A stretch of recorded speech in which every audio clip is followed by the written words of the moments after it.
Well, thank you so much. I just want to start with a huge, huge thank you to Erin and Charlie and everybody at Broken Sleep for, first of all, for this great evening and this season of really fantastic books that we've gotten to hear people read from tonight.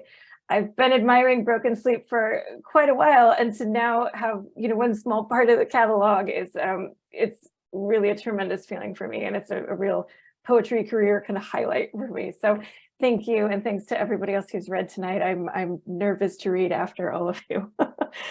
So I'm going to go pretty analog this evening. I'm going to read from the paper copy of this book because I'm just that thrilled to have it in my hands after all this time. It's been a book that's been in the making for about 9 years in terms of writing the poems, and it is so cool to have it in my little hands now. It's a book that it came from a time when I was very, very sick. And getting to terms with the idea of being a disabled person. And alongside that was also coming to terms with the way that culture perceives and treats women who are very, very sick and disabled, and often tries to police the ways that we experience and talk about those parts of our identities.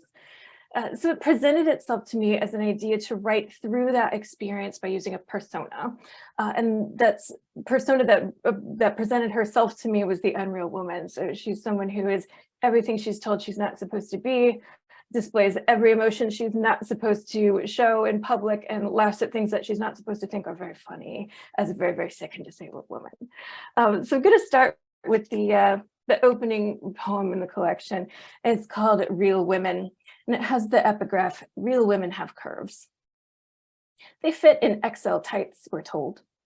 Their volume fills the special order bras built wide enough about the lacy bands to suggest a well-formed plentitude in fully lined and double-lettered cups. Real women give birth to multitudes of Gerber blonde babies in a continual swell and retraction, not unlike that of a latex balloon, so quick to snap back to size. Real women, after all, work out. They repeat a mantra, healthy is the new, but forget what was the old. They raise dumbbells and celebrate themselves. They know what would fix you, Unreal Woman, disposing of your sharps in the bright orange canister. They have tut-tutted you, Unreal Woman, when bottled prescriptions spill forth from your open purse. They have watched you, Unreal Woman, vertiginous and clutching for the staircase handrail or shuffle-stepping with a limp, your slacks dangling from meatless hips, from bony kneecaps. And under the LASIK clarity of their vision, Unreal Woman, you become small as they expand and claim the space that you were never meant to occupy. They start with your hair, thinning from steroids and threaded out by the root. They nibble at the keratin of your fingertips, roll skin from your limbs like wet paper, knock your bones together in a jaunty tune. Seconds are all it takes to absorb you. Real women, they eat your heart out. This next poem is called The Unreal Woman is a Bad Person. The Unreal Woman is a bad person, and she knows it. When the staring child in the market asks what's happened to her, she replies, the same thing that's going to happen to you one day, and finds herself amusing. She takes up too much space, claims public territory like a small country unto herself. This bus bench, her personal kingdom, this sidewalk, her one-woman lane.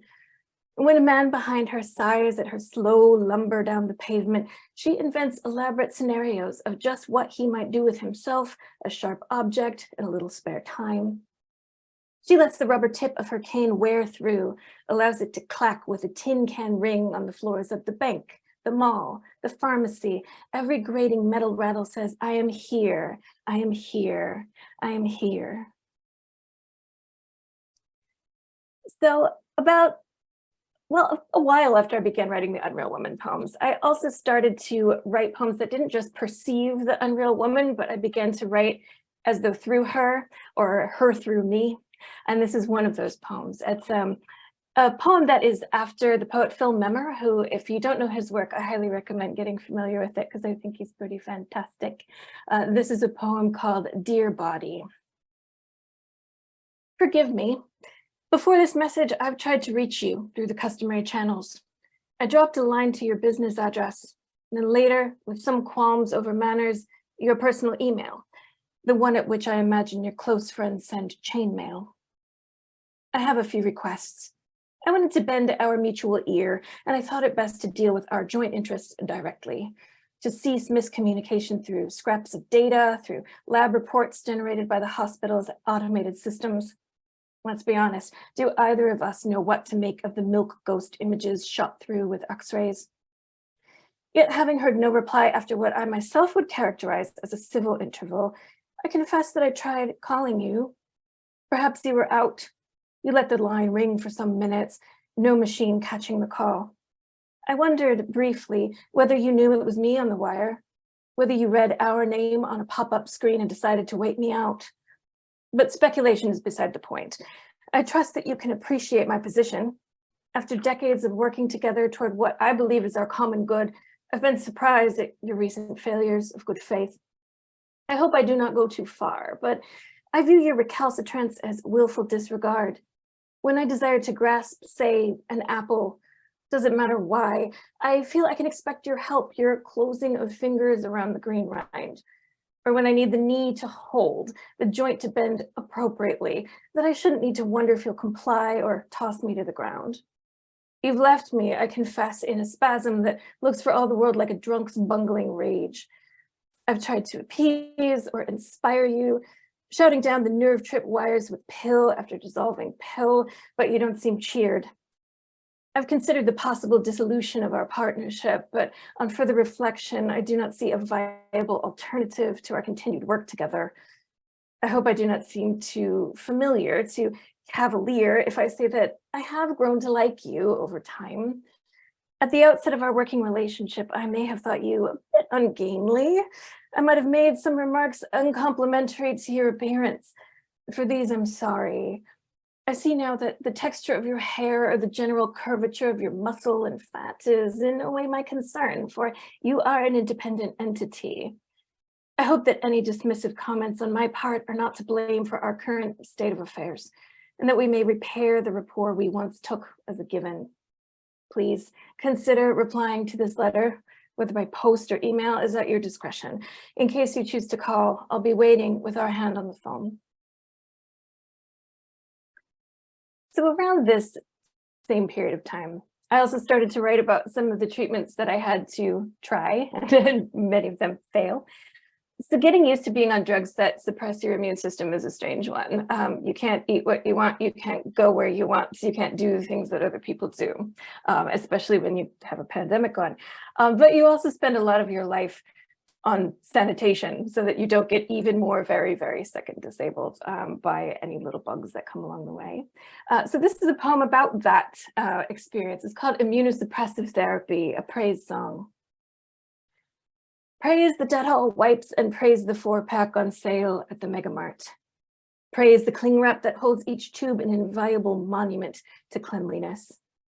Praise them for the 99.9% of viruses and germs that they slaughter on hard surfaces, and praise the asterisk that limits the reader's interpretation of germs. Praise the ammonium chloride and praise the alkytes C1 through 12 for their activity and for their efficacy, and praise the unlisted other ingredients that support, that bolster, that aid them in their killing.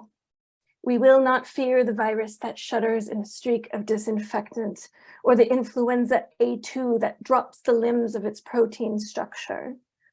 We place our trust in the plastic ring of the pull-top can that offers up its contents, that gives us all we need. Praise the counters as they glisten for 30 minimum seconds, and then lay hands upon them. Rub your palms across the sticky surfaces. Touch your fingers to your face because you can, where nothing will harm you and no fluid will gather in your lungs. Praise the calluses on your fingertips as they inure to chemicals with your daily ministrations to doorknobs, your semi-weekly attention to light switches. Praise the hours of your life spent swabbing at toilet, at faucet, at refrigerator handle. Celebrate the Dettol wipe by covering floors with their soaked 7x8 quadrangles. Unfurl the wipes and string them as dripping banners at the door's lintel. Let them anoint all who enter your doors, all who bring you gifts carried in the secret places beneath their fingernails. and pray they will not fail you nor forsake you against the hard running noses of winter children. Finally, I'm going to close with a poem that comes out of one of the very fun things about having a neuromuscular disease that makes you very, very sick and disabled. One of those fun things is that you get to carry on your person at all times some information about just what the heck is going on with you in case a first responder needs it. So whether that's in your wallets or a medical alert bracelets, some of you may know exactly what I'm talking about. And mine carries the phrase, I may appear drunk. And so this is a poem that's titled, I may appear drunk. When the dog tag arrives by mail, it is too small, an inch long at best. The front surface is all but covered by a medic alert symbol, a staff twined by two snakes in shadow. On the back, carved warnings crowd the metal plate. They leave no margin, no space around the Latin term that slurs a diagnosis, each word brushing the next. It cautions that I will have trouble breathing, my eyes will lack focus. I won't form words that sound like speech. I'll try to stand and fail. Check my purse for pills, it says, and for emergency phone numbers. No room to say the rest, to explain that where bones anchor my cloudy film of a soul, I contain mysteries. I want to say that if my pupils swing from side to side, they aren't unlike the eyes of God, pendulous on a thread. That they're coiled tight in the hum of the planet's whirling. That if I smack my face to the soil, knocking myself senseless, then I have learned the ecstasies just as Saint Teresa knew them. My body so still, you'll never see me rise, never notice me levitate. My breath crackles with all that Saint Julian learned as paralysis filched her toes, the knees. What remained was her knowledge beyond all telling. We must both fall and be aware of falling. There aren't enough lines on a pendant for this. Give me more metal, titanium to engrave with gaudy serifs in black fell. Give me a hammered breastplate, a shield that molds each rib. Carve in script that all will be well and all manner of thing will be right. Let the steel smoke when I press a thumb to its surface. Let each word swim as though in molten lead, pulsing in time with the earth's black core. Burning emblem, bonfire heart, not this tiny caduceus, this glitter of steel at my breast. Thank you so much for listening and being here this evening. And thanks again, Erin.